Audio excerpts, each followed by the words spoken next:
Have you ever wondered what would happen if you completely stopped ejaculating for 2 whole months? No intimacy, no solo time, nothing. Some men believe that abstaining for long periods can preserve their energy, boost testosterone, or even improve focus. On forums and in whispered advice from friends, they hear things like, "Save it, don't waste it." But what if I told you that going 60 days without any release might come with unexpected consequences? We're not just talking about frustration. We're talking about changes in your sleep, your mood, your prostate, and perhaps even something deeper, your connection to your own body. This isn't about judgment or shame. It's about understanding what really happens when you hit pause on one of the body's most natural rhythms. Because the truth is, your body doesn't pause. And when we ignore its signals for too long, it has ways of letting us know. Today, we're going to walk through what really happens, physically, mentally, hormonally, when a man stops ejaculating for 60 days. And the answer? It might surprise you. 1. Rhythm over restriction. Why balance beats? Extreme abstinence, here's the truth. Your body doesn't thrive on extremes. It doesn't ask for daily release, nor does it do well with being locked down for months. Instead, what it craves is rhythm. Think of your prostate like a little engine. It's constantly producing fluids, part of semen, that need to go somewhere.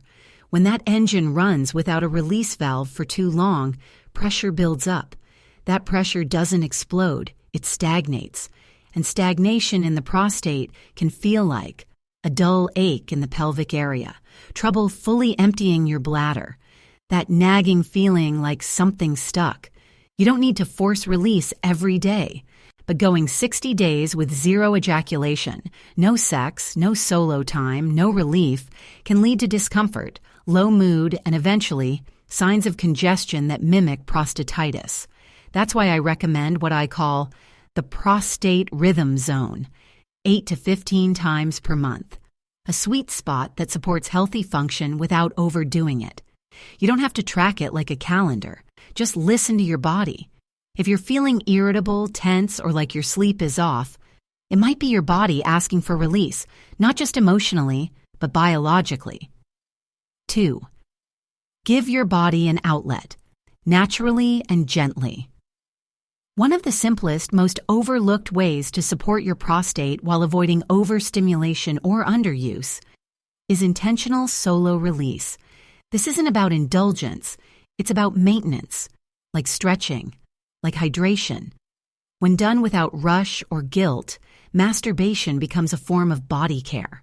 It encourages regular fluid drainage in the prostate, supports dopamine regulation, your brain's feel-good chemical, helps stabilize testosterone metabolism. Many men are afraid it'll drain their energy. But the truth is, when done in a calm, connected state, it can actually restore energy, help with sleep, and reduce pelvic tension. If you're not in a relationship, solo release 2 to 3 times a week can serve as a gentle, healthy rhythm. If you are with a partner, mix both intimacy and solo time as fits your natural flow. There's no perfect formula, just honest listening to your body's cues. And remember, what's unhealthy isn't release. What's unhealthy is guilt, suppression, and chronic stress from trying to hold it all in. 3. Pair it with prostate smart habits. If you're going to support your body's natural release rhythm, you also want to give your prostate the tools it needs to stay healthy. Here are 3 small habits that work together with ejaculation to create a clean, calm internal environment. 1. Stay hydrated. Your prostate needs fluid to produce healthy seminal fluid and to flush out waste. Drink a full glass of water first thing in the morning and aim for 6 to 8 glasses daily. Think of it like oiling the pipes. 2. Include anti-inflammatory foods, especially helpful. Pomegranate juice boosts nitric oxide and circulation. Tomatoes, rich in lycopene, a prostate protective antioxidant. Fatty fish, like salmon, reduces inflammation in glandular tissues. 3. Take 5-minute pelvic breaks twice a day. Pause and do nothing but breathe deeply into your lower belly. This relaxes pelvic floor tension, which builds up during long periods of suppression. A few deep breaths can release more pressure than you think. You don't need extreme diets. You don't need supplements with scary side effects. You need rhythm. And that rhythm begins by treating ejaculation not as something to avoid, but as a natural part of your body's cycle, just like sleep or digestion. Paul was 63 when he walked into my clinic, a retired engineer, precise, disciplined. The kind of man who reads every label, tracks every step, and believes deeply in self-control. For most of his adult life, Paul had been healthy, active, and very private about his body. But this time, he came in with a concern he didn't know how to explain. He described it like this. It started with sleep. I'd wake up at 3 a.m. for no reason.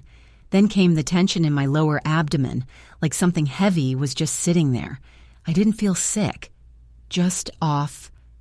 When I asked about any recent changes in routine, he hesitated, then said quietly, I haven't released in maybe 2 months now. Thought I'd give it all a break. No sex, no solo, nothing. Paul had read online that abstaining might boost testosterone and sharpen mental focus. Instead, he was now struggling with frequent urges to urinate at night, low-grade pelvic discomfort, irritability, and loss of motivation. He hadn't connected the dots. He thought maybe it was age catching up. So we had a gentle, honest talk. I explained how the prostate continues producing fluid even if you don't release it, and how long-term suppression can create congestion, pressure, and even early signs of inflammation. With his permission, we ran a few basic tests.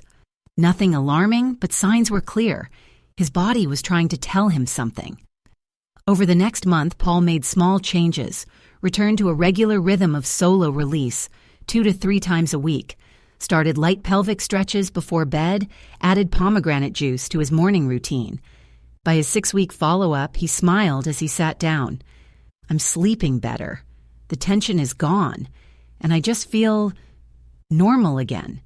I didn't know something so simple could make such a big difference. Sometimes healing starts not with a prescription, but with permission. Permission to listen to your body and honor what it quietly needs. Let's take a quiet moment and look beneath the surface. What's actually happening inside a man's body when he stops ejaculating for long periods? The answer starts with one small but mighty gland, the prostate. Your prostate is like a natural production house. Every day it produces fluid, rich in enzymes, nutrients, and protective proteins that make up part of your semen. And here's the key. It keeps producing that fluid whether you release it or not. Imagine a faucet dripping into a closed pipe. Day after day, week after week, the fluid has nowhere to go. Eventually, pressure builds. Not enough to rupture anything, but just enough to cause pelvic heaviness, increased nighttime urination, a weak or hesitant stream, and for some men, even mild inflammation. Doctors sometimes call this prostatic congestion. It's not dangerous, but it is uncomfortable and totally preventable. Now let's talk hormones. There's a popular belief that abstaining boosts testosterone, but science tells a more nuanced story. Yes, there might be a temporary rise in testosterone levels after 5 to 7 days of abstinence, but after that, levels tend to plateau or even decline slightly, especially if stress, tension, or poor sleep enter the mix. When ejaculation happens in a calm, non-stressful state, it actually supports healthy dopamine and oxytocin, feel-good chemicals, better sleep regulation through prolactin release, lower cortisol, your stress hormone, all of which contribute to better mood, more stable energy, and sharper focus. And then there's blood flow, something many men don't realize is tied to regular sexual activity. Ejaculation helps stimulate pelvic circulation, keeping tissues nourished and responsive. It's like a gentle flush through the entire system. Without it, some men experience a drop in nitric oxide, the molecule that keeps blood vessels open and elastic. Less nitric oxide means stiffer vessels, slower blood flow, colder hands, feet, and other areas too. So no, your body isn't punishing you for abstaining. It's simply built to move, to cycle, to release. And when that rhythm is blocked, it starts to whisper until it has to shout. That's why a gentle, consistent release, whether through intimacy or solo care, isn't just about pleasure. It's about prostate hygiene, emotional balance, and long-term vitality. If you've been holding back, thinking maybe it's too late to change or that your best days are behind you, let me gently remind you, your body still knows how to heal. It's not asking for perfection. It's asking for attention. You don't need to flip your life upside down or chase strict routines. You just need to begin with one simple, honest step. Maybe that means checking in with yourself once a week, letting go of guilt around your natural rhythm, making time quietly for release, without judgment, without shame. Or maybe it's as small as a glass of water in the morning, a deep breath at night, 5 minutes to stretch and feel your body again. These aren't radical changes. They're acts of care. They tell your prostate, your brain, and your spirit, I'm listening now, and I'm here to support you. What you did or didn't do before this moment doesn't matter. What matters is the direction you choose now, because every small choice adds up. And before you know it, you're sleeping deeper, breathing easier, and feeling a little more like yourself again. Not because you forced it, but because you gave your body space to come back to life. It's not too late, my friend. It never was. If this video gave you even one moment of clarity or helped you feel less alone in something you've quietly wondered for years, I want to thank you. Thank you for showing up for yourself. Thank you for being curious, honest, and open. That takes strength. If anything I shared today made you pause or reflect, I'd love to hear from you. Have you ever tried going without ejaculation for an extended time? What did you notice in your body, your mood, your energy? Drop a comment below, even just one line. Your story might help someone else feel seen. And if you want more real conversations like this, backed by science, told with heart, go ahead and tap that subscribe button. Click the bell so you don't miss the next video. We've got more truths to uncover together. Until then, stay kind to yourself. Your body is listening. Keep listening back. I'll see you in the next one.